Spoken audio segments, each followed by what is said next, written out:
Yeah, exactly. And this is what I'm saying with great glee on the television station that hasn't got type big enough for me to read. It's The story they don't tell you about Gilligan's Island. Alan Hale Jr. filmed entire episodes with a broken wrist, refusing to stop even as the pain got worse. But that sacrifice was nothing compared to what came later. From his desperate fight to escape his father's shadow to the cancer battle he kept secret from fans.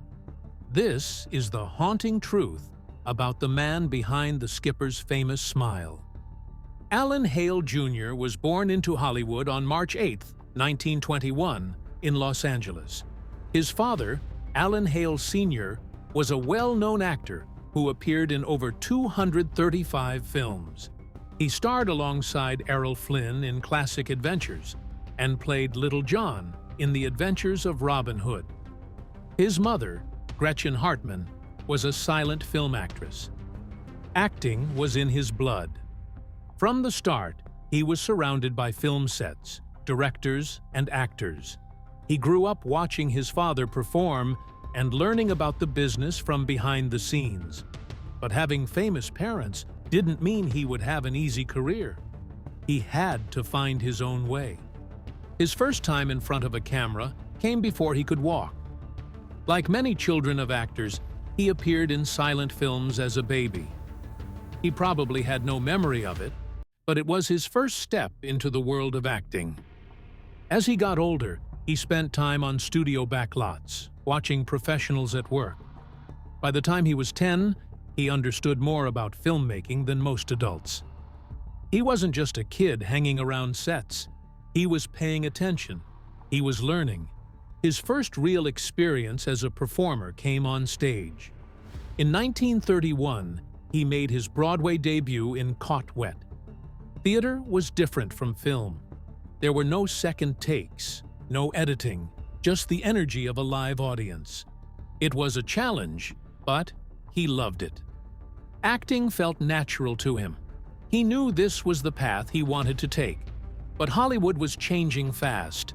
Silent films were gone, and sound had taken over. The industry had become more competitive. Even with his father's name, he couldn't just expect roles to fall into his lap. Before he could fully commit to acting, the world pulled him in another direction. When he was older, he attended military school, a place that demanded discipline and hard work. It was a different kind of training, far from the glitz of Hollywood. His first experience in film came in 1933 with Wild Boys of the Road, a movie about young drifters during the Great Depression. His role didn't make the final cut, but he still received screen credit. It was a small moment, but it showed he was already making his way into Hollywood. By the early 1940s, he was landing more roles. He appeared in films like I Wanted Wings, Dive Bomber, and All-American Co-Ed. These weren't starring parts, but they helped him build experience and connections. When World War II broke out, Hale Jr. didn't hesitate. From 1942 to 1945, he served in the United States Coast Guard. While other actors stayed home, he was out at sea, facing real challenges, real danger. It wasn't a movie. There were no scripts, no second chances. The war changed him. It made him stronger, more determined. When he returned, Hollywood had moved on without him. He was no longer just the son of a famous actor. He was a man who had seen the world beyond film sets. But breaking back into the industry wasn't easy. He had to work for every role. He wasn't interested in being a shadow of his father. He wanted to build something for himself. In 1950, his father passed away. Up until then, he had always been Alan Hale Jr. But after his father's death, he made a choice. He dropped Jr. from his name. He wasn't just carrying on his father's legacy anymore. He was stepping out of his shadow. It was a new start, a new identity. At the same time, television was changing the entertainment industry. Movies were still big, but TV was reaching more homes than ever before. Hale saw the opportunity, and adapted. He started landing television roles, moving with the industry instead of fighting against it. He appeared in films like To the Shores of Tripoli and Sweetheart of Sigma Chi. Even as his career grew, he faced a challenge that many actors deal with: typecasting. His strong build and warm presence made him a natural fit for tough, dependable characters. That should have been a good thing, but it also meant that Hollywood saw him in a very specific way. He was often cast in westerns and action films, playing the same kind of rugged sidekick again and again. In The Big Trees and The Sea Chase, he brought his usual charm and energy, but the roles didn't give him much room to show his full range. He even found himself playing Porthos in At Sword's Point, a role his father had played years earlier in The Man in the Iron Mask. It was a nice tribute to his family, but it also made it harder for him to step out of his father's shadow. Still, no matter what kind of roles he was given, Hale Jr. always found work. Over time, he built a career that stretched across more than 200 films and TV shows. As television started to take off in the 1950s, Hale Jr. saw an opportunity. He landed a recurring role on The Gene Autry Show, which helped him reach a wider audience. A few years later, he got his first major starring role in Casey Jones, a show based on the legendary railroad engineer. For the first time, he wasn't just a supporting character, he was the lead.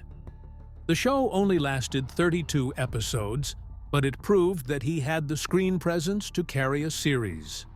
During this time, he stayed busy with guest roles on popular shows like The Range Rider, Annie Oakley, and Fireside Theater. He kept moving forward, but there were setbacks too. One of his early starring roles, Biff Baker, USA, didn't take off. The show was canceled after just 2 seasons, leaving him in a tough spot. The unpredictability of Hollywood made him question his future. For a while, he even thought about leaving acting to go into real estate. That moment of doubt didn't last long. In 1964, everything changed when he landed the role of Jonas the Skipper Grumby on Gilligan's Island. Alan Hale Jr.'s journey to becoming the skipper on Gilligan's Island was anything but ordinary. Sherwood Schwartz, the show's creator, had a specific vision for the character. The skipper needed to be tough but lovable, strict but caring. He had to be the kind of person who could yell at Gilligan one moment and protect him the next. That balance was tricky to find. Schwartz auditioned plenty of actors, but none of them felt right. He needed someone who could command respect while still making audiences smile. Then, by pure luck, he spotted Alan Hale Jr. in a restaurant. There was something about him that stood out. He had a big presence, but he also had warmth. Schwartz could see it right away. This was his skipper. Hale didn't just get handed the role, though. At the time, he was in Utah filming a western called Bullet for a Bad Man. That's when he got a call from CBS about Gilligan's Island. They wanted him to come in for a meeting. But there was a problem. He had no easy way to get to Los Angeles. No flights, no rental cars, nothing. Instead of giving up, Hale made a bold decision. He hitchhiked out of Utah. He got a ride to Las Vegas, caught a flight from there, and finally made it to Los Angeles. Schwartz was already confident that Hale was the right choice, but this effort proved it. He barely even needed to audition.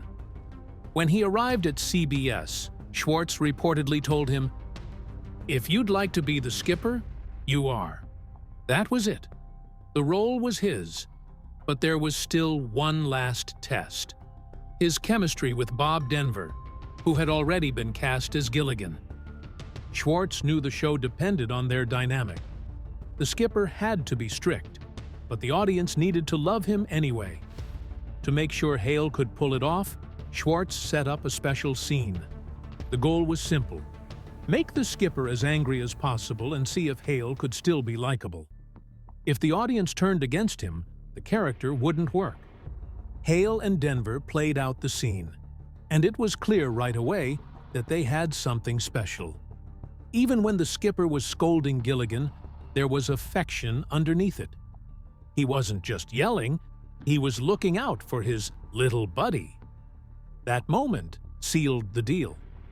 Schwartz knew he had the perfect duo, and Gilligan's Island was finally ready to take shape.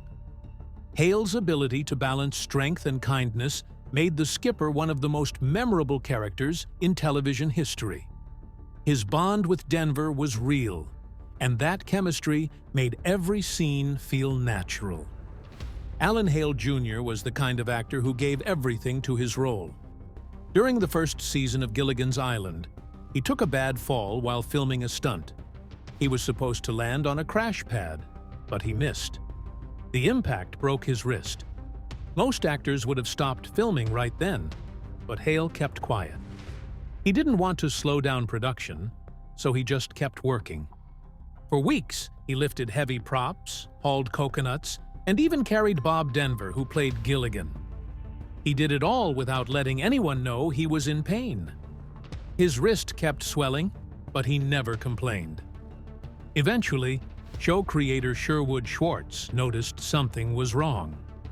When he finally asked Hale how he managed to keep up with the role, Hale just smiled and said, "It wasn't easy." That one sentence summed up his entire approach to acting. He put the show first, no matter what. That same attitude carried over behind the scenes. Hale wasn't just the skipper on screen.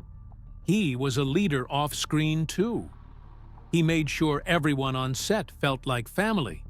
His friendship with Bob Denver was real. The way the skipper and Gilligan played off each other in the show came naturally, because Hale and Denver were just as close in real life. Hale even brought the nickname Little Buddy from a previous role, and it fit so perfectly that it became one of the most famous catchphrases in TV history. Hale was always the center of the fun. The cast played pranks on each other, and he was usually involved. He had a way of keeping everyone's spirits up, even on tough days. The entire cast, Jim Backus, Natalie Schaefer, Russell Johnson, Dawn Wells, and Tina Louise, shared a rare kind of bond. That chemistry made Gilligan's Island special. It wasn't just another TV show, it was a group of people who truly enjoyed working together. When the show ended in 1967, Hale faced a challenge many actors know too well. He was so connected to the skipper that it became hard to find other roles. But instead of running from it, he embraced it. He voiced the skipper in 2 animated series, The New Adventures of Gilligan and Gilligan's Planet. He reunited with the cast for TV movies like Rescue from Gilligan's Island and the Harlem Globetrotters on Gilligan's Island. Some actors try to distance themselves from their most famous roles, but Hale never did. He knew what the skipper meant to people. He didn't just play the character, he became him. His comedic style was a big part of why the skipper was so memorable. He grew up studying legends like Laurel and Hardy. Their physical humor, exaggerated reactions, and perfect timing shaped the way he performed. Oliver Hardy's dynamic with Stan Laurel, the big, frustrated leader, and the well-meaning but clumsy sidekick, was almost identical to the skipper and Gilligan. Hale knew how to mix authority with humor. He could be tough one moment and completely exasperated the next. That balance made the skipper feel real. Alan Hale Jr. lived a life filled with love, family, and a passion for acting. His journey included 2 marriages, each shaping different parts of his life. His first was with Bettina Reed Doyer, a woman he had known since childhood. They married in 1943 and spent the next 20 years building a home together. They had 4 children, Alan Bryan, Chris, Lana, and Dorian. While Alan focused on his career, Bettina managed the household, making sure their children had a stable upbringing. As Alan's fame grew, the demands of his career increased. Long hours on set kept him away from home for extended periods. The distance took a toll on their marriage. and in 1963, they decided to part ways. Even after the divorce, they stayed connected through their children, ensuring that family always came first. The following year, Alan met Naomi Grace Ingram, a former singer who brought a new sense of warmth into his life.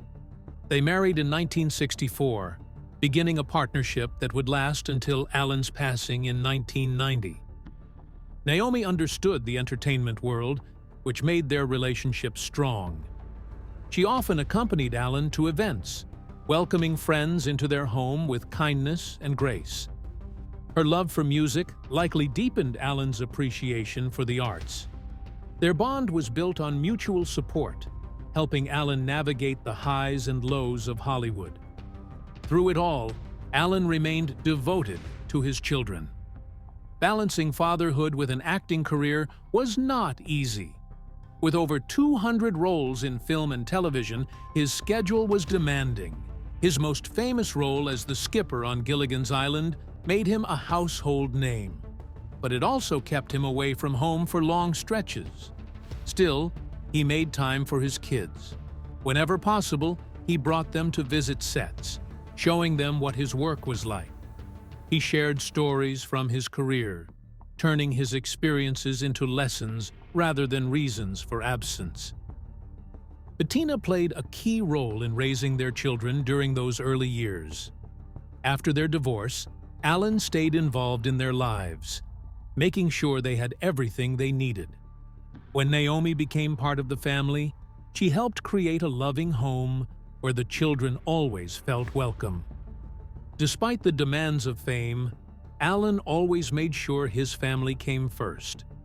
He understood the sacrifices that came with success, but never let them take away from what mattered most. Alan Hale Jr. was more than just an actor. He was a man who loved people, and he found ways to stay connected with them long after Gilligan's Island ended. In the mid-1970s, he opened Alan Hale's Lobster Barrel, a seafood restaurant in Los Angeles. It wasn't just another place to eat, it was an experience. Fans of the show could walk in and be greeted by the skipper himself. Hale often stood at the entrance, smiling, shaking hands, and calling guests Little Buddy, just like he did with Gilligan on TV. The restaurant sat on La Cienega Boulevard, a busy strip known as Restaurant Row. Inside, the atmosphere had touches of Gilligan's Island, though it wasn't a full-on theme park. Postcards with Hale's picture were set at every table, and he often signed them for diners. The menu featured a variety of seafood, but the highlight was lobster. The waitstaff, dressed in formal attire, gave the place an elegant feel, though some guests found their attention a little over the top. People didn't just come for the food. They came to see Hale. He didn't hide behind the scenes or act like a distant celebrity. He was in the middle of it all, making sure guests had a good time. He loved meeting people, and his warmth made the place feel special. The Lobster Barrel ran for nearly 15 years, but by the early 1980s, business started to slow down. Eventually, the restaurant closed. The building later became home to other businesses, but for the people who had been there, the memories of shaking hands with the skipper never faded. Hale could have moved on quietly, but that wasn't his style. He loved being around people, so he started a new venture. He opened Alan Hale's Quality and Leisure Travel, a travel agency focused on cruises. It was a perfect fit. He had spent years playing the skipper. Now he was sending fans out to sea for real. His travel agency let him stay connected to the public in a way that felt natural. He wasn't just booking trips. He was sharing an experience, making people feel like part of something special. He ran the business until he passed away in 1990, never losing the energy that made him so beloved. But perhaps the most meaningful way he used his fame was through his charity work. For years, he visited children in hospitals, always dressed as the skipper.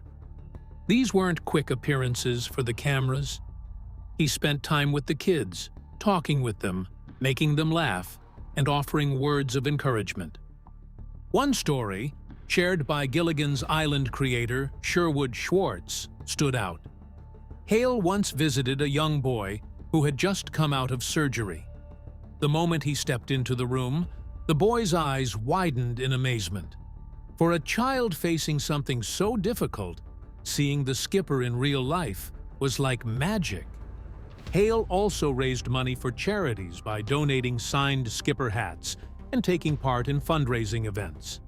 He knew the impact his character had on people, and he used that recognition to make a difference. Even as he got older, he never stopped meeting fans or spreading joy. He understood that Gilligan's Island was more than just a show to many people. It was a source of happiness, and he carried that with him wherever he went. But behind his famous smile, he faced a private battle that few knew about. In the late 1980s, he was diagnosed with thymus cancer. It's a rare disease that affects a small gland behind the sternum. Hale didn't talk about it much. He kept working, appearing in shows like Alf, Growing Pains, and Murder, She Wrote, even as his health got worse. He didn't want anyone to worry about him. That was the kind of man he was. He had been a heavy smoker for years. By the time doctors found the cancer, it had already spread. He started chemotherapy and radiation at St. Vincent Medical Center in Los Angeles, but the disease was too strong. In his last 2 weeks, the pain became unbearable. His mind stayed sharp, but his body could no longer fight. On January 2, 1990, Alan Hale Jr. passed away at 68. His ashes were scattered at sea, which felt like a fitting farewell for the skipper. Even in his final years, Hale never stopped being kind. He visited children in cancer wards, bringing them smiles when they needed it most. He never turned down a handshake or a conversation. He didn't just play a lovable character. He was that person in real life. One small detail about him stood out to fans. On Gilligan's Island, he always wore a green emerald pinky ring. It wasn't just part of the costume, it was something personal. The ring had belonged to his father, Alan Hale Sr., a famous silent film actor. The show even worked it into an episode where the skipper tells Gilligan that the ring belonged to his pop and was over 200 years old. In real life, the ring was a connection to the father Hale lost in 1950. They had planned to work on a film together, but his father passed away before it could happen. That ring became a way to keep his memory close. Hale never took it off. It became part of his identity, just like the skipper himself. Fans noticed it, and over time, it became a small but special part of Gilligan's Island. The show made him famous all over the world, and he saw proof of that in the most unexpected places. On a trip to Beirut, a young soldier walked up to him and said, "Skipper, do not come ashore." Hale was stunned. He was thousands of miles from home, yet people still recognized him. It wasn't just in Beirut.